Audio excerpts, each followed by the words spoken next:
Is there a reoccurring circumstance in your life whereby you're always trying to help someone?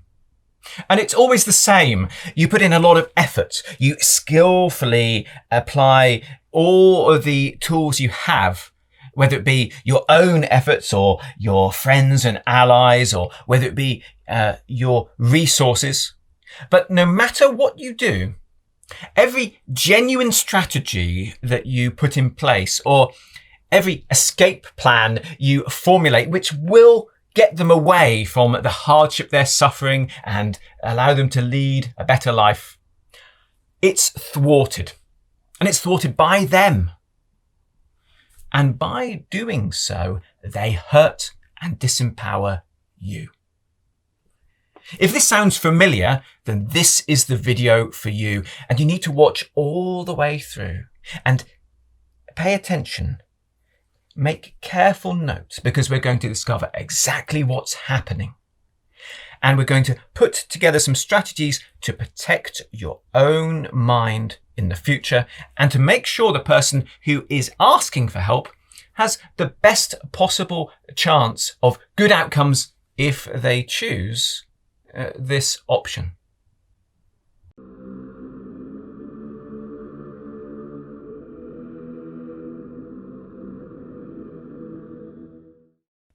Hey there.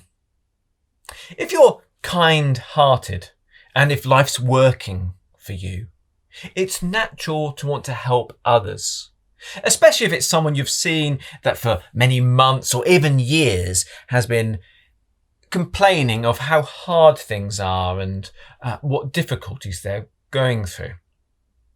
Sometimes this person will have actually asked for help or pleaded for help repeatedly. Now, I'm not talking about a situation where it's obviously futile. I'm talking about a circumstance which looks on the surface as if it should work. So it's someone who has got a ongoing negative pattern, and they're asking someone who knows the solution to assist them. So they're unified in one specific goal. This, however, very rarely works out. And the reason for this is quite simple, but in order to really understand, needs to be explained in depth. We all know that everyone's perceptions of things vary. So I remember once a Zen master saying to me, only a Buddha can just wash the floor for the sake of washing the floor. I didn't quite understand this initially, but as he continued, I started to get the drift. One person, he said, will be washing the floor because they're fearful of being embarrassed by the dirt. Another person will be washing because they're fearful of bad hygiene. One person will be resenting washing the floor and feel they have to do it because others are oppressing them. Some will be washing the floor with joy because they like to make things better and that's what they feel their purpose is. Others will be washing the floor to try to show up others, to make such a good impression and to make others seem less important. The list of the other aspects to why you would wash the floor or how you'd interpret someone else doing this just went on. And I realized how varied just something as simple as that was for different people.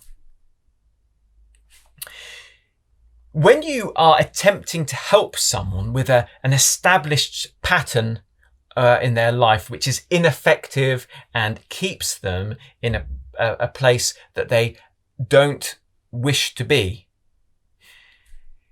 it's probable that the underlying problem is some form of confused, narrow-minded view of the world. And that this viewpoint is so complete that it's hard for them to glimpse things in a different way. Now, you will find that these mental traps are really different to anything you experience in day-to-day life. So it takes a bit of empathy and a lot of connection to be able to start to view it like that.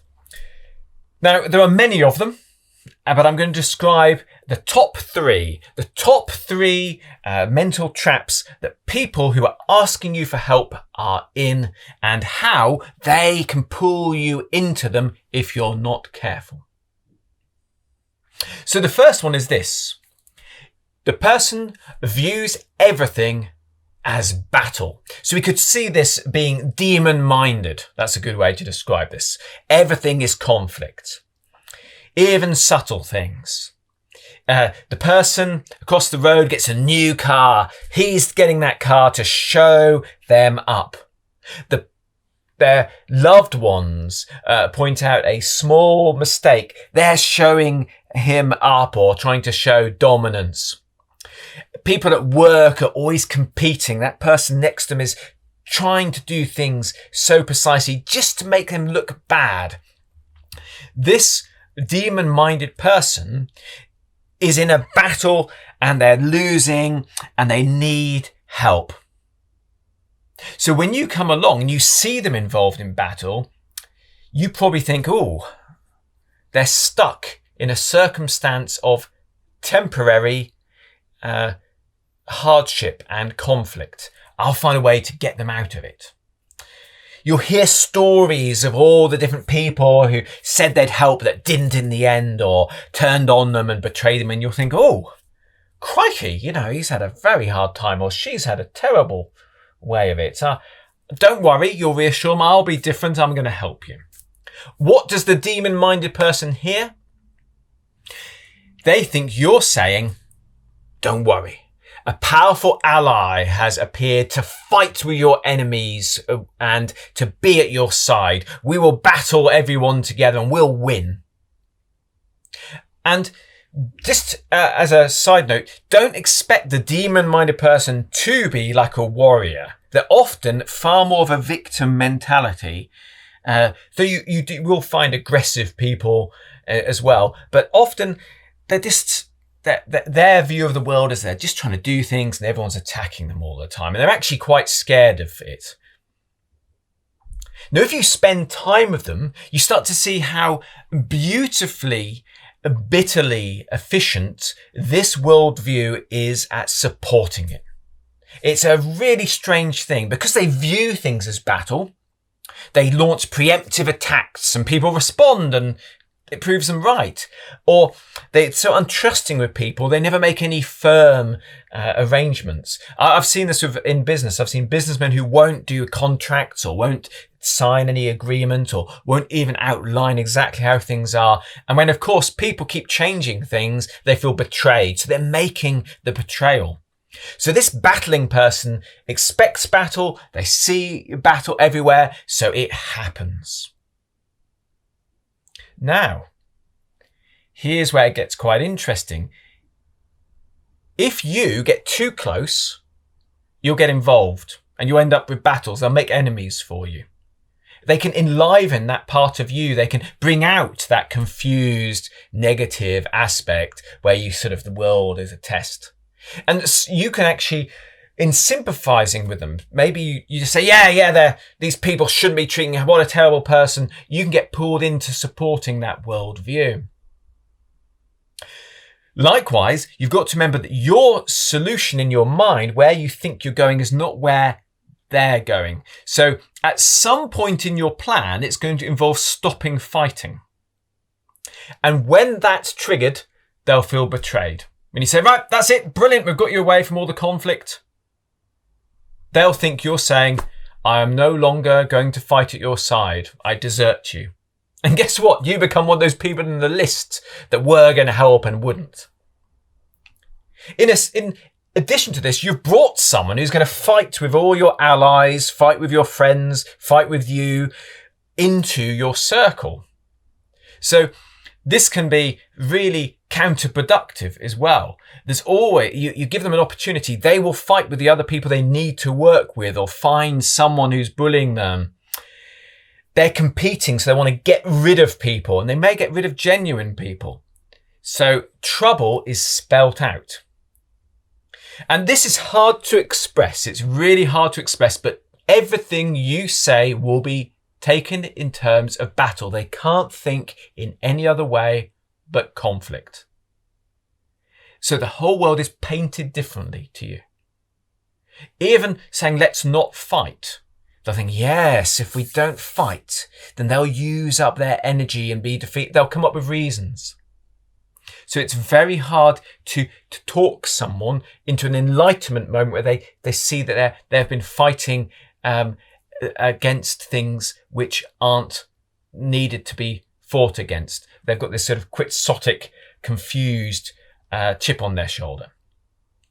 So that's the first kind of person you have been trying to convince. You've been trying to help them to find peace and find a sustainable, positive world and friends, and they've been thwarting it and they've been sabotaging your life. That's the first type, the demon-minded.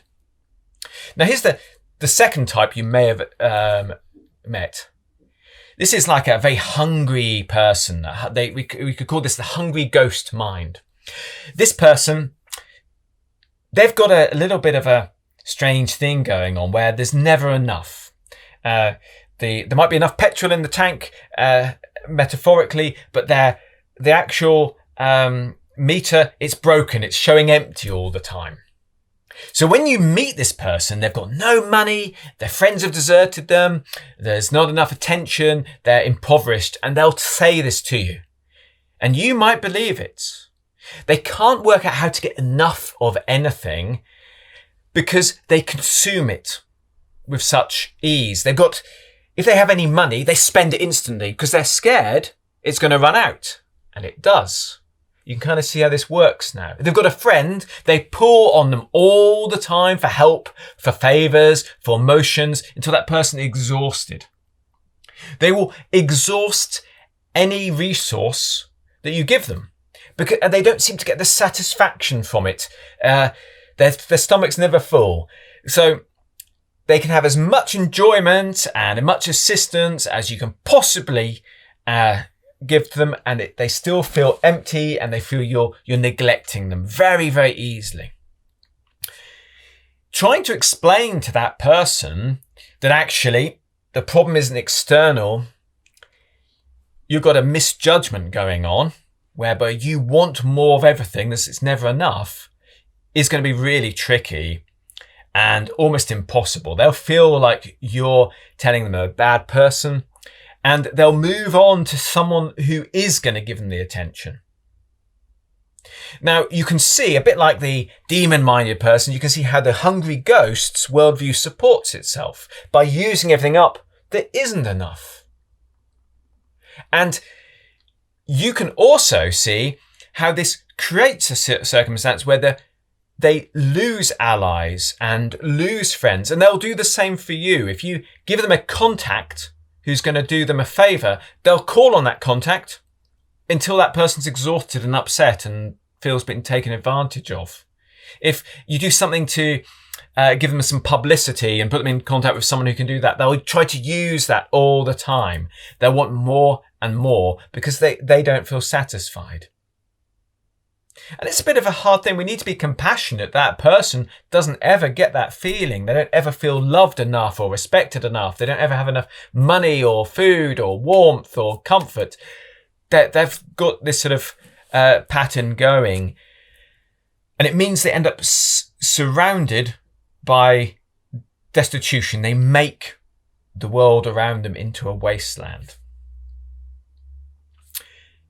The third type of person that you've probably encountered is a little bit more subtle than the first two. We could call this cattle-minded or animal-minded.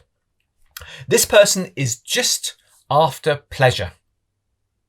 And it's in a very gentle way. So imagine a cow in a field walks up to some area, chews at the grass and moves to another one, eats some clover, looks over the fence and then moves on a bit. So this person is an underachiever who's very gentle and can get enough. So unlike the hungry ghosts, they can get enough, but they've got no direction or consistency. They've got no integrity. So they will say whatever feels emotionally correct, whether it's true or not. They'll move around towards whatever is fun at the time.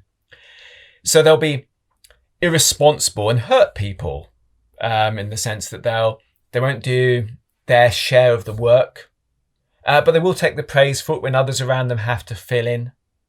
They will not keep to any agreements. And to them, the problem isn't in here. The problem is external. There's all these terrible people who are trying to be overly detailed and strict. And they will use up the resources around them in a very gentle way and just move to somewhere else. Now, this person will probably be asking your help with a goal that requires a very, very different approach. So they've always had a dream which it would take a cheetah and not a cow to achieve. They've always wanted to chase something. They've always wanted to achieve something big. And they will talk and enjoy the pleasure of talking it over. They'll chew the cud with you. But you'll agree something, say, yep, we're going to do this. But every time you get a plan together, you become you're the person with a whip trying to get the cow to move. You are the trouble now. And you've got this misconception. Everything is effortless, but yet they don't ever achieve anything they say they're going to. And if you look at those people, actually the most effective people find themselves moving towards the right environment for success. So they've probably found someone near them that does a lot of work for them. If they were successful in business at one point, it was probably their partner or the person who's a close friend. The change to actually gain the strength, the vigor, the vision, the dedication and the consistency and the energy output to actually achieve the goals, to them seems like a ludicrous, draconian measure. And they won't feel any form of frustration like others. They will talk about the same dreams from the beginning of their adult life till they leave this world without any concern about whether it's happening or not, but the people around them, the people with a bit more fire, probably start to feel like, okay, let's do this then. Let's do this. And want to do more than talk. These people will waste your time. They'll waste a huge amount of your time and resources. They want to play. They want to talk. They want to just be. And they quite like to be next to people. They like to watch people work. They like to watch people succeed.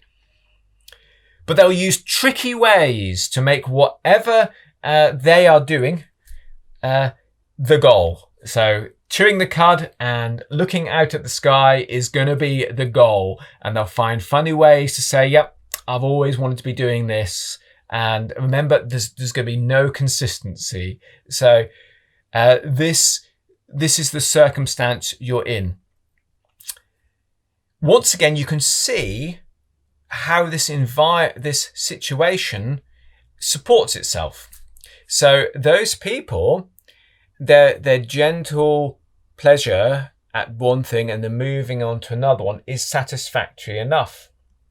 Around them, other people who are upset by inaction or upset by lack of consistency, they're far too serious. So they'll they'll put themselves in a position where this is the kind of the centered approach.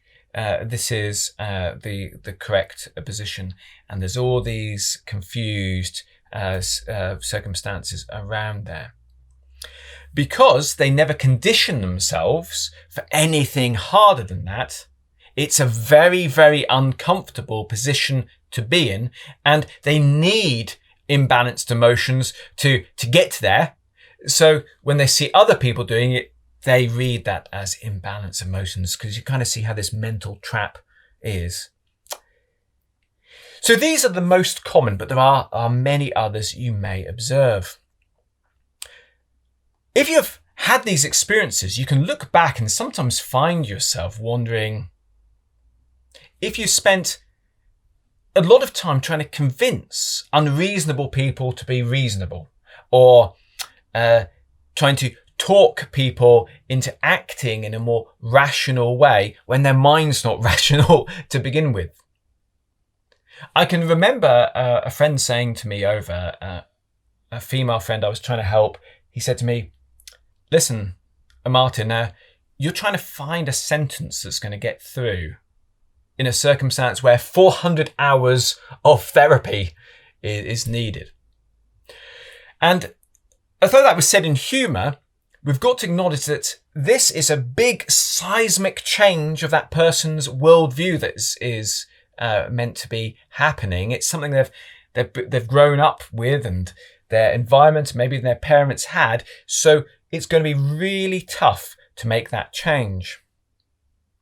In most spiritual paths, the first thing is to make sure you're very balanced and very in order before you go into imbalanced, strange realms where people view things differently. And this is a very good bit of advice. Be very cautious about actually saying that you're going to help someone who is particularly if their worldview is so locked. You will be able to learn to pick up on what's going on. And the way to do this is to really listen when you first meet someone. It may surprise you to hear that most people outline what the relationship is going to be like during the first conversation you have with them. It can be a bit surprising when you look back, but that story when they said everyone said they were going to help me, and then we got into a fight, and then I did this business, but my business partner betrayed me, and then this happened and that person betrayed me, then you know that person's worldview is, there's too many of them. This central theme of fighting, you know that person's stuck in that sort of demon worldview. When it's there's not enough, you can see that hungry ghost.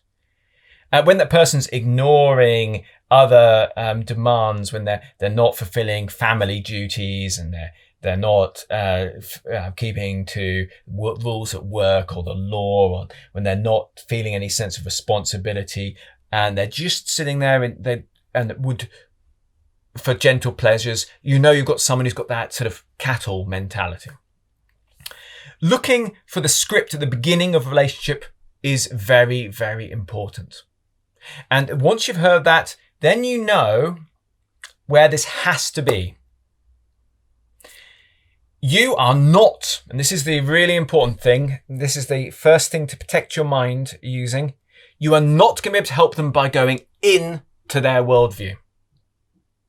You must make sure all your assistance is from outside, from the place where it's working.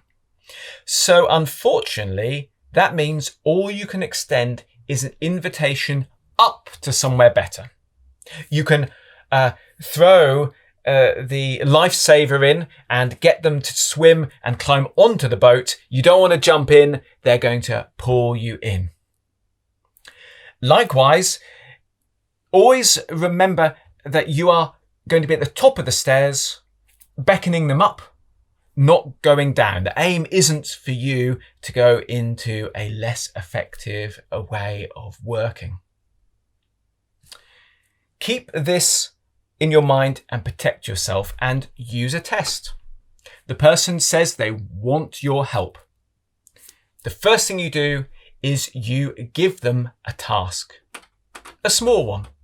They say, my business isn't working. Say, brilliant. Send me an email listing the things you're doing for your marketing now, or whatever would be appropriate. You'll find that email often never comes. And this is them saying, I'm not really after help. I'm not ready for help yet. Give them a job, even if it's something social. So if they say, I really need to be invited to more things and, to make better friends, say, brilliant. I tell you what, I want you to think about the best time in your life when you've really had the best social life, and write it down for me. I want it written in your handwriting so I know exactly what I'm trying to do for you. This test shows that they're willing to do something and they're willing to work with you.